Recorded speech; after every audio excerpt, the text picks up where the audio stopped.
حسین منی و انا من الحسین۔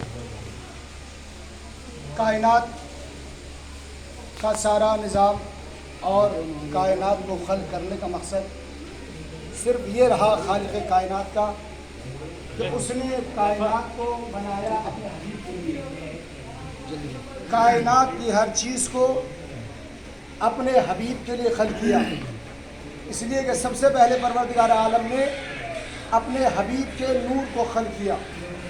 خود رسول اعظم فرماتے ہیں اول ما خلق اللہ نوری، پروردگار عالم نے سب سے پہلے میرے نور کو خلق کیا، اس کے بعد انبیاء کو خلق کیا، یعنی محمد کے صدقے میں انبیاء کو خلق کیا۔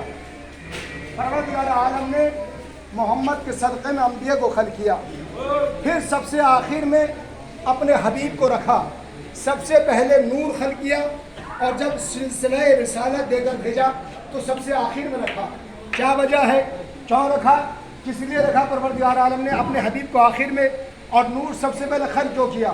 اس لیے رکھا، پروردگار بتانا چاہتا ہے کہ جس کی وجہ سے میں نے کائنات کو خلق کیا، جس کی وجہ سے میں نے جن کو بنایا، جس کی وجہ سے پرند کو بنایا، جس کی وجہ سے انسانوں کو بنایا، جس کی وجہ سے حیوانوں کو بنایا، جس کی وجہ سے شمس بنایا، جس کی وجہ سے سورج بنایا، جس کی وجہ سے قمر بنایا، جس کی وجہ سے تارے بنائے، جس کی وجہ سے دریا بنائے، جس کی وجہ سے بحر بحیرہ بنائے، پھر اس کو آخر میں بھیجنے کا مقصد یہ رہا کہ اس کو میں ایسا معجزہ دوں گا تاکہ اس کی کتاب بھی اور ایسی شریعت دوں گا اس کی شریعت بھی قیامت تک باقی رہے، کتاب بھی اور شریعت بھی قیامت تک باقی رہے۔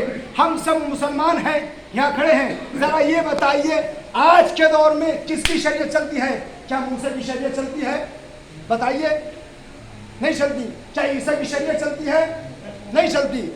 شریعت چلتی ہے تو محمد کی، نمازیں قائم ہونے تو محمد کی شریعت میں، روزے قائم ہے تو محمد کی شریعت میں، پوری کائنات کی چیز ہے محمد کے صدقے میں، محمد کی شریعت میں ہے، محمد کی شریعت میں ہے۔ اب جملہ دیکھیے، رسول فرما رہے ہیں حسین و منی، حسین مجھ سے ہے، حسین و منی، حسین مجھ سے ہے، حسین و منی، حسین مجھ سے ہے، وَأَنَا مِنَ الْحُسَيْن، اور میں حسین سے ہوں، میں حسین سے ہوں۔ کل پروردگار عالم نے سب چیز کو میری وجہ سے بنایا، آج نانا کہہ رہے ہیں وہ میری وجہ سے نہیں بلکہ حسین کی وجہ سے، میری وجہ سے خلق نہیں کیا بلکہ حسین کی وجہ سے۔ اس لیے پروردگار جانتا تھا کہ محمد کی شریعت میں حسین آئیں گے، محمد کی نسل میں حسین آئیں گے، اور جو دین محمد لے کر آئیں گے اس کو قیامت تک چلانے کا کام محمد کے نواسے حسین کے ہاتھ میں ہوگا، حسین کے ہاتھ میں ہوگا۔ اور پھر یہ جو ہم تعزیہ اٹھاتے ہیں، یہ جو عزاداری کرتے ہیں، یہ صرف اپنی وجہ سے نہیں کرتے ہیں ہم، یہ صرف ہمیں شوق نہیں ہے کہ ہم عزاداری کرنا شروع کر دیں، نہیں، یہ رسول کی سنت ہے، یہ عزاداری رسول کی سنت ہے۔ یاد کریں اس وقت کو، اگر آپ نے ہسٹری پڑھی ہو اسلام کی تو یاد کریں اس وقت کو جب جنگ بدر ہوئی ہے، اور جنگ بدر میں رسول اسلام کے سب سے عزیز چچا اس دنیا سے گئے، اور ان کے چچا زاد بھائی جناب جعفر اس دنیا سے گئے۔ جب جناب حمزہ اور جناب جعفر کی لاش کو دیکھا رسول اسلام نے، اور دوسرے لوگ اپنے مقتولین کو رو رہے ہیں، اپنے مقتولین پر بیٹھے ہوئے گریہ کر رہے ہیں، تو رسول اسلام نے فرمایا حیف ہے، حیف ہے، حیف ہے ان لوگوں پر جو میرے چچا پر گریہ نہیں کرتے، جو میرے چچا زاد بھائی پر گریہ نہیں کرتے۔ کل رسول نے گریہ کیا تھا، آج ہم گریہ کر کے بتاتے ہیں یہ ہماری سنت نہیں ہے، یہ رسول کی سنت ہے۔ کل رسول نے گریہ کیا تھا، آج ہم ان کے نواسے میں گریہ کرتے ہیں،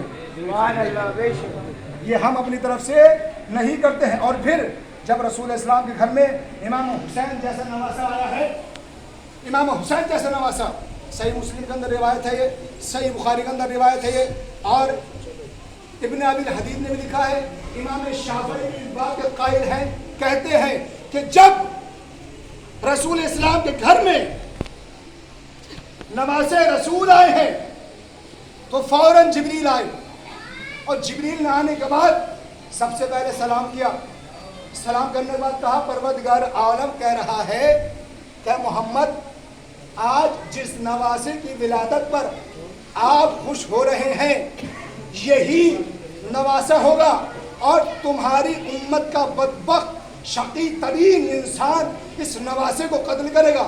ابھی قتل تو نہیں کیا، ابھی قتل تو نہیں کیا، کیا کہہ رہے ہیں جبریل کہ تمہاری امت کا سب سے بدبخت شقی ترین انسان تمہارے نواسے کو قتل کرے گا۔ اب جیسے ہی جبریل کے زمانی رسول اسلام نے سنا فوراً آنسو بہانا شروع کر دیے۔ اگر آنسو بہانا بدعت ہوتا تو کل جبرائیل کہتے اے محمد پروردگار منع کر رہا ہے آنسو نہ بہاؤ۔ محمد کا آنسو بہانا اس بات کی گواہی ہے رونا بدعت نہیں ہے بلکہ پیغمبر کی سنت ہے۔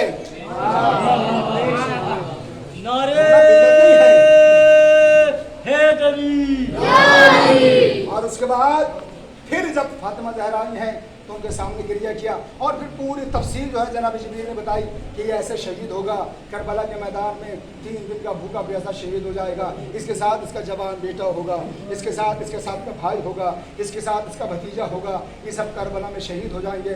باب اللہ آج محرم کی 8 تاریخ ہے اور یہ 8 تاریخ مولا عباس کے نام سے منسوب ہے۔ خدا بندہ کسی بھائی کو بھائی سے جدا نہ کرے، کسی بھائی کو بھائی سے جدا نہ کرے، جیسے عباس جدا ہوئے ہیں۔ باب اعظم جب مولا عباس زین سے زمین پر آئے ہیں اور امام حسین مولا عباس کے لاشے پر پہنچے ہیں، لاشے پر پہنچنے کے بعد امام نے عباس کا سر اٹھا کر اپنے زانوں پر رکھا۔ جیسے ہی عباس نے آہٹ محسوس کی اور یہ محسوس کیا کہ میرے سر کسی چیز پر رکھا ہوا ہے، فوراً مخاطب ہوئے کون ہے؟ اکبر نے کہا آقا آئے ہیں، آقا نے تمہارا سر اپنے زانوں پر رکھا ہے۔ فوراً عباس نے اپنا سر ہٹا لیا، ان جملوں کے ساتھ ہٹایا کہ آقا یہ نہیں ہو سکتا ایک غلام کا سر آقا کے زانوں پر رکھا ہو۔ عباس نے فوراً سر ہٹا لیا۔ سر ہٹانے کے بعد ایک مرتبہ عباس کہتے ہیں مولا میری آپ سے 2 وصیتیں ہیں۔ کیا بیٹا کیا بھائی 2 وصیتیں کون سی ہے؟ کہ ایک وصیت تو یہ ہے کہ آقا جب سے میں اس دنیا میں آیا ہوں میں نے آپ کو آقا جب سے میں اس دنیا میں آیا ہوں سب سے پہلے میں نے آپ کے چہرے کی زیارت کی تھی، اب میں اس دنیا سے جا رہا ہوں تو میں چاہتا ہوں کہ آپ کے چہرے کی زیارت کروں۔ تو امام نے فرمایا عباس میں تمہارے سامنے بیٹھا ہوں، اے میرے شیر میں تمہارے سامنے بیٹھا ہوں، میرے چہرے کی زیارت کر لو، میری زیارت کر لو۔ عباس نے کہا مولا میں کیسے زیارت کروں؟ مولا ایک آنکھ میں تیر لگا ہوا ہے، ایک آنکھ میں خون جمع ہوا ہے۔ امام نے اپنے آقا کے دامن سے عباس کے آنکھ کا خون صاف کیا، تیر کو نکالا۔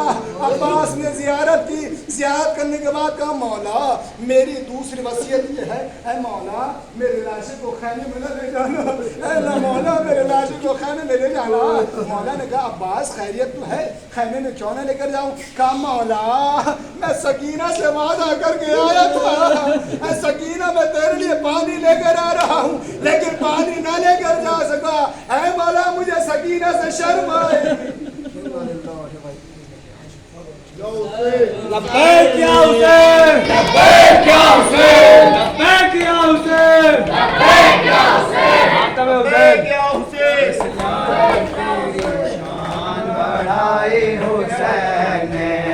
اسلام تیری شان بڑھائی حسین، اسلام تیری شان بڑھائی حسین، اسلام تیری شان بڑھائی حسین، حقانیت کی دھوم مچائی حسین، اسلام تیری شان بڑھائی حسین، دنیا کی گردنوں کو جھکایا حسین نے، دنیا کی گردنوں کو جھکایا حسین نے، دنیا کی گردنوں کو جھکایا حسین نے، دنیا کی گردنوں کو جھکایا حسین نے، گردن جو کربلا میں کٹائی حسین نے، اسلام